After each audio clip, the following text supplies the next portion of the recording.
हरे कृष्णा। हमारे आज के इस गीता वीकली में आपका स्वागत है। और आज हम चर्चा करेंगे, लोग बोलते हैं हमारे बच्चों का, हमारे हस्बैंड का, हमारा खुद का इंटेलिजेंस। हर व्यक्ति बात कर रहा है कुशाग्र बुद्धि, तीव्र बुद्धि, इंटेलिजेंस इंटेलिजेंस इंटेलिजेंस। अरे इंटेलिजेंट बनो यार, इंटेलिजेंट।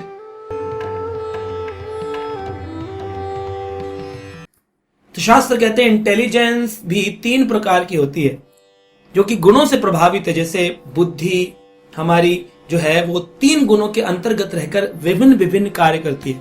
कैसे पता करें हमारी बुद्धि रजोगुणी है, सतोगुणी है कि तमोगुणी है? इस बारे में हमारे भगवत गीता के अंदर 18वें अध्याय के 30, 31 और 32 नंबर श्लोक में वर्णन किया गया है बुद्धि की तीन प्रकार के गुणों से प्रभावित लक्षणों के बारे में। आइए जानते हैं हमारी बुद्धि कौन सी है। भगवान श्री कृष्ण गीता में कह रहे हैं, प्रवृत्ति च निवृत्तिम च कार्याकार्यं भयाभये बंधम मोक्षम च या वेति बुद्धिम स पार्थ सात्विकी। सात्विकी सतोगुणी बुद्धि कैसी है? कार्यम अकार्यम, क्या कार्य करने योग्य है, क्या कार्य न करने योग्य है, इसका बारे में ज्ञान होता है। क्या आज समाज में ये ज्ञान है कि क्या करने योग्य है, क्या करने योग्य नहीं है? लोग मांसाहार का सेवन कर रहे हैं, क्या ये शास्त्र में लिखा है? क्या ये बोला गया भगवान के द्वारा? लेकिन नहीं पता, कुछ भी खा लेते हैं। बोले हैं हम ना वेजिटेरियन हैं ना हम नॉन वेजिटेरियन हैं, हम तो मौकाटेरियन हैं, जैसा मौका लगता है वैसा खा लेते हैं। आप बताइए ऐसे व्यक्तियों को क्या कहा जाएगा? क्या इनको पता है क्या करने योग्य है, क्या करने योग्य नहीं है? स्त्री के साथ दुर्व्यवहार करना, आज स्त्रियों का इस तरह दुर्व्यवहार हो रहा है, लोग जानते नहीं है। घर के अंदर प्रॉब्लम्स हैं, लड़ाई झगड़े हो रहे हैं।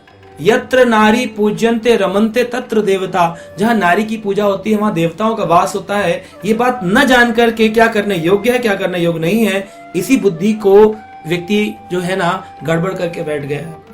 और बुद्धि के गड़बड़ हो जाने पर सारी क्रियाएं गड़बड़ हो जाती हैं।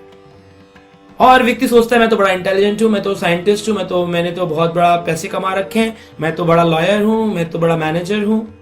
लेकिन उसकी क्रियाएं यहां से पता चलती हैं कितनी वो शास्त्र की अवहेलना करता है और कितना शास्त्रों का पालन करता है। सात्विक की बुद्धि के बारे में बताया भय अभयम, कुछ चीजों से डरना चाहिए और कुछ चीजों से नहीं डरना चाहिए। यानी कि भगवान के द्वारा दिए गए आदेशों की अगर हम उल्लंघन कर रहे हैं, इस बारे में डरना चाहिए, हमसे कहीं गलती ना हो जाए। और हमारा कल क्या होगा, फ्यूचर कैसा होगा, इस बारे में नहीं डरना चाहिए, क्योंकि सब कुछ तो ठाकुर जी के हाथ में। लेकिन आज देखते हैं उसके विपरीत लोग कल क्या होगा उसके लिए तो इंश्योरेंस पॉलिसी बना लेते हैं, लेकिन भगवान ने जो शास्त्र आदेश दिए हैं उसकी अवहेलना करने में डरते बिल्कुल भी नहीं। बिल्कुल उनको डर नहीं लगता है कि हम गलत कर रहे हैं तो कल हमको भी गलत भोगना पड़ेगा, जैसा बोगे वैसा काटोगे, है ना। तो फिर इसलिए आज हमारे कर्मों को बदलना चाहिए। और लेकिन बदलेंगे कब? जब पता होगा कि हम गलत हैं। अगर व्यक्ति सोचे मैं तो बेस्ट हूं, आई एम द बेस्ट, तो ये बुद्धि उसकी सात्विक बुद्धि नहीं है। और ये व्यक्ति की बुद्धि जो है क्या उसको बंधन मुक्त कर सकती है? क्या वो जन्म मृत्यु के चक्र से उसको काट निकाल देगी? क्या उसको मुक्ति प्रदान करेगी? नहीं। अगर वो शास्त्रों को, गीता भागवत को नहीं सुनेगा तो उसको बांध देगी संसार में। पुनरअपि जननम पुनरअपि मरणम पुनरअपि जठरी जठरे शयनम। इसी माता की गर्भ में बार बार आपको आना पड़ेगा, कभी मनुष्य बन के, कभी पशु बन के, कभी पक्षी बन के, कभी पेड़ बन करके। क्या हमारे पास इतना टाइम नहीं है कि हम एक बार अपना manual of life Bhagavad Gita खोलकर देखें कि मेरे लिए क्या आदेश है? हमें अपने आदेशों को तो जानना चाहिए। एक ह्यूमन लाइफ के लिए क्या इंस्ट्रक्शंस है? आज आप एक नया गैजेट खरीदते हो, मोबाइल 5G फोन्स आ रहे हैं, आप उसको चलाने के लिए क्या मैनुअल्स नहीं पढ़ते हो? आप नई डिग्री ज्वाइन करते हो, नया कोर्स ज्वाइन करते हो, क्या आप उसकी मैनुअल्स नहीं पढ़ते हो? तो ह्यूमन लाइफ की मैनुअल नहीं पढ़ोगे? नहीं पढ़ोगे क्योंकि आपकी इंटेलिजेंस सात्विकी नहीं है। इंटेलिजेंस कैसी है? या तो रजोगुण से प्रभावित है या तमोगुण से। उनके लक्षण क्या होते हैं? व्यक्ति को धर्म और अधर्म के बारे में भेद नहीं रहता। उसे लगता है जो भी कुछ कर लो वो धर्मी है। जी हमारे यहाँ तो ऐसा ही होता है, जी हमारे यहाँ तो ऐसा ही होता है। जी आप कौन है? जीवेरे स्वरूप है कृष्ण नितदास। हम सब आत्मा है और आत्मा का एक ही रिलीजन है, भगवान की सेवा। लेकिन ये भूल जाने के कारण धर्म अधर्म का ज्ञान नहीं रहता। करना क्या है ना करना क्या है इसका भेद नहीं पता होता। कुछ भी खा लेना, कहीं भी घूम लेना, कुछ भी पूजा की विधि बना लेना, ये सारी रजोगुणी बुद्धि करवाती है।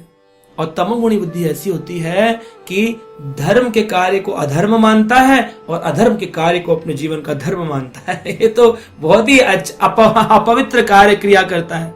यानी कि उसको बैठ करके मदिरा पान करना है, ये उसके जीवन का धर्म है। उसके लिए कुछ भी करेगा, कोई बीमारी आए, कोई वैक्सीन आए, कोई उसके जीवन में परेशानी आए, लेकिन उसे अपना मदिरा पान करना है। दोस्त चाहिए, दोस्त मंडली चाहिए, सुबह चाहिए, रात चाहिए, जब चाहिए वो अरेंज कर लेगा। कोई जगह, कोई पीने का स्थान, दोस्त, पैसा, सब अरेंज कर लेगा। अधर्म के कार्य को अपने जीवन का धर्म मानता है। और ऐसे व्यक्ति को बोलो आइए ना कभी मंदिर में, थोड़ा भगवान का नाम जप करिए, थोड़ा गीता पढ़िए। टाइम नहीं है, वेस्टेज ऑफ टाइम। धर्म के कार्य को अधर्म मानता है और अधर्म के कार्य को अपने जीवन का धर्म मानता है। ये तमोगुण से प्रभावित बुद्धि होती है, सदैव विपरीत दिशा में ही प्रबल रहती है। शास्त्रों में जो दिया गया उससे विपरीत दिशा में चलेगा, बिल्कुल ही उल्टा चलेगा। जाना है इधर तो जाएगा उधर, विपरीत दिशा में चलता है। और ऐसे लोग सब गलत तरह के काम करते हैं। तभी तो आज समाज में इतनी कुरीतियां हैं, तभी तो आज समाज में इतनी प्रॉब्लम्स, इतने क्राइम्स हैं, इतने क्राइम केसेस हैं, है ना। आज हम देखते हैं हमारा युवा जो है उसमें 60% युवा ड्रग्स से और अल्कोहल से पीड़ित है। इसका कारण क्या है? कारण यही है कि अधर्म को लोगों ने अपने जीवन का धर्म मान लिया है। एंजॉय, है ना, the show must go on. हर स्थिति में आनंद लेना चाह रहे हैं, इंद्र तृप्ति करना चाह रहे हैं। और पढ़ने को बोलो तो बोलते हैं हम आईटी पढ़ाई करते हैं। आईटी का मतलब भी इंद्र तृप्ति, इंद्र तृप्ति में लगे हुए हैं। ठीक है, हम ये नहीं कहते आप इंद्र तृप्ति मत करो, लेकिन इतना भी लिप्त हो गए कि अधर्म में ही लिप्त रह गए कि धर्म के रास्ते जाना ही बंद कर दिया। हम जाते हैं कभी कभी कार्यक्रमों में, वहां पर बोलते हैं अपने बच्चों को बुलाइए, कॉलेज गोइंग है, डिग्रीज किए हुए हैं, इतना लैक ऑफ इंटेलिजेंस है, they don't have time even to come sit for some spiritual class discourse. इतना समय भी नहीं बैठ करके आध्यात्मिक ज्ञान के बारे में सुन लें। उनसे पूछो हु इज हनुमान, हनुमान कौन है? कहते हैं ये हमारा सुपरमैन है, ये हमारा सुपरमैन। पता ही नहीं है कौन है। कहां पैदा हुए थे हनुमान, किसके पुत्र हैं? राम कितने भाई थे? कोई कहता 2 थे, कोई कहता 3 थे। ये युवाओं का आप देखिए जाकर के, युवाओं को कुछ नहीं मालूम। हम ये नहीं कहते कि सब ऐसे हैं, लेकिन प्राय परसेंटेज ऐसे लोगों की क्यों नशे में लिप्त है।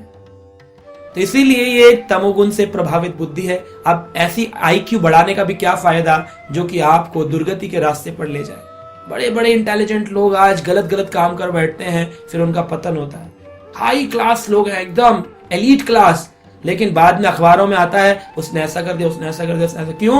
क्योंकि इतने हाई इंटेलिजेंस हो जाने पर भी बुद्धि तमोगुणी थी, अभी बुद्धि पवित्र नहीं हुई। जब बुद्धि सात्विकी होती है तब आपकी पोजीशन, आपकी पावर, आपकी एजुकेशन आपको फल देती है। इसलिए प्रयास करिए, अपनी बुद्धि को सात्विकी रखिए, शास्त्रों की अवहेलना मत करिए, शास्त्रों का पालन करिए, जीवन को सफल बनाइए। हरे कृष्णा।